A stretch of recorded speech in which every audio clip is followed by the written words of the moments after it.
to kick off this session, just made a note, just do a round table. So we'll start with you, Claire, because we've got to get a take on where you think our customer care is at, being honest, and where you think we can improve. So just being really specific about areas that we can drill in on, because then we can look at, okay, what's creating those specific challenges and think about what the solutions are to those challenges.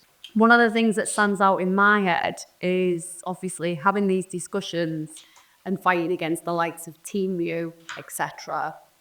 Team U have better customer care than what we do, which says a lot considering they are such a vast company. Sort of, if you email them and say, my order's lost, 9 times out of 10, you get a pretty clear and concise answer straight away in terms of where the order is and how long it's going to be. I think a lot of our failings is busier times, such as Christmas, other holidays where we get a lot of orders. We tend to take them on and then can't facilitate them in that time frame for various different reasons, whether it be stock or things we're doing in the business, you know, in terms of moving offices. And I think transparency is key. I definitely think the transparency is a huge issue, but then it obviously is case-to-case basis. And what I said to Marvin at this time, we also need to, we kind of touched about this, is just have more a human aspect.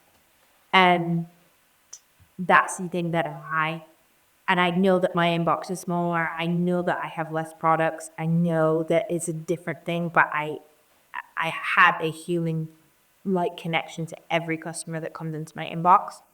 And I feel like we got into a rhythm that, and this was due to production times, issues, or whatever it may have been, that it became a robot that was setting out these responses just to, at one point I said to Marvin, is it just to get the inbox down? Yeah. Are we just trying to get it clear? Because that's not going to help us, because it's only going to duplicate the inbox from people's anger. And when I first started, Marvin always said to me, try and resolve the issue in one email. And that's something I've always stuck with. And I kind of going through the inbox during this crazy period, which is Christmas. Yes, that this is like shining a torch on a bad time. And things were not being resolved in one email. Yeah. I guess I just fundamentally can't. But I'm really glad you said that, because that was my biggest sort of no on the other side, was sort of empathy. I've not been in the inbox. We could do a deep dive now. I imagine a very strong percentage are template driven. So if we look at it, most emails are the same to customer, because most will be where's my order. Most are going to get a template that's saved, and they'll probably change their name and the order in there. All right? And so they more or less. And so the problem with that is it's not very human. And then I went to the reviews website. And so if you go to Trustpilot, you guys have a look this afternoon, just imagine as a customer, we've got complaints and we do the same copy and paste template. And there it's really obvious, because like if you were looking to say, okay, well, they responded, that's good. Oh, it's the same response on every message. You're just like, well, they're just copying, pasting, or there's a robot that's doing that. It doesn't feel like customer care. And so there could be a point, and I think this is where you then make business decision. Do you not use templates? Do you come away from templates? Because if you're a customer and you're getting a template, does that provide you with a feeling of love from a brand? Or does that make you feel like a number? And I think that's a fundamental decision we need to make, because there's a trade-off. The trade-off is time. I think there is a hybrid approach there. To me, for my approach when I'm on the inbox, I mean, it's more the case of looking at like escalations or complaints, and I'm more led. Well, I'm always led to it's got to be a personal. You are a lot, and this is not one thing, you are a lot more personable. Yeah. I mean, I can see why templates are useful. And I guess coming back to that, it gets the mailbox down. That's kind of the box that ticks.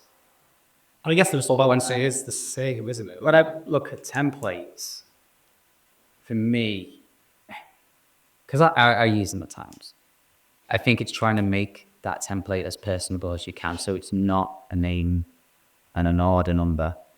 It talks about the product that you order from us, your lead for each microvisual. So I'll always put in copies of artwork, for example, and just try and make that as specific to our customer's order whilst using the template. So it does save me some time, but to the customer receiving it, it's not literally a block blanket text.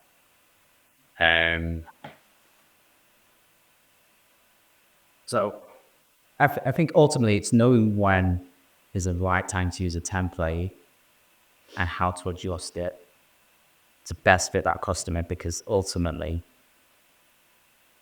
over to one email taken care of, it's got to be informative.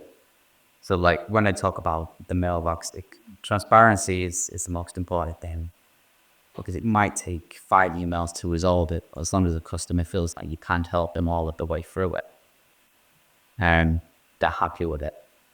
At the moment, or historically, that transparency's not been there. It's been more so of a function of maybe buying a bit more time.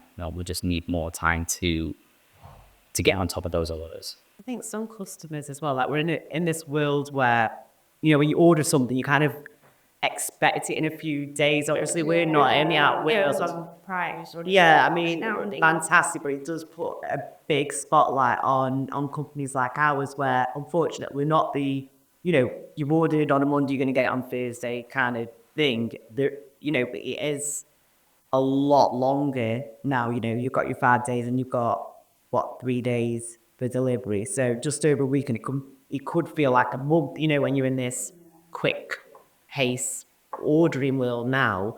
But I think it does give us an opportunity, though, to actually provide the customer quite a nice experience in terms of when a customer orders, they'll get the notification, you know, straight away.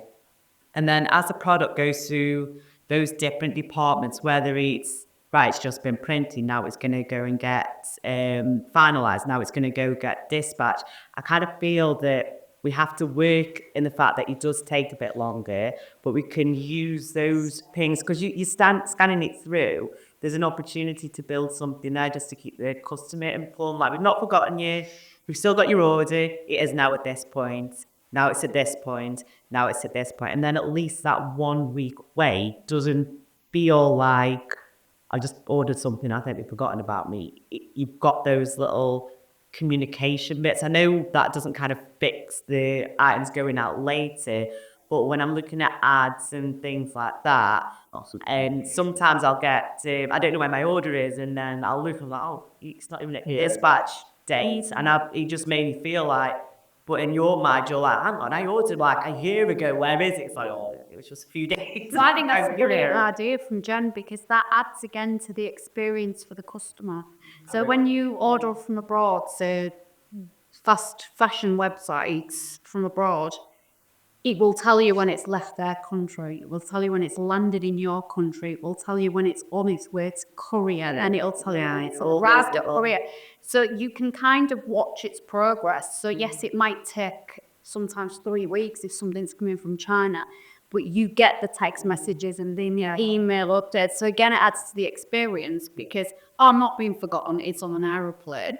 And our experience is better than the experience I'm talking about. Because we're like, when we're looking at it from foreign countries, we're following its flight, it's cleared customs, it's boring. Whereas ours it's not, it's in production. Yeah. It's, you know, so people know something's physically being made, and it adds to the experience.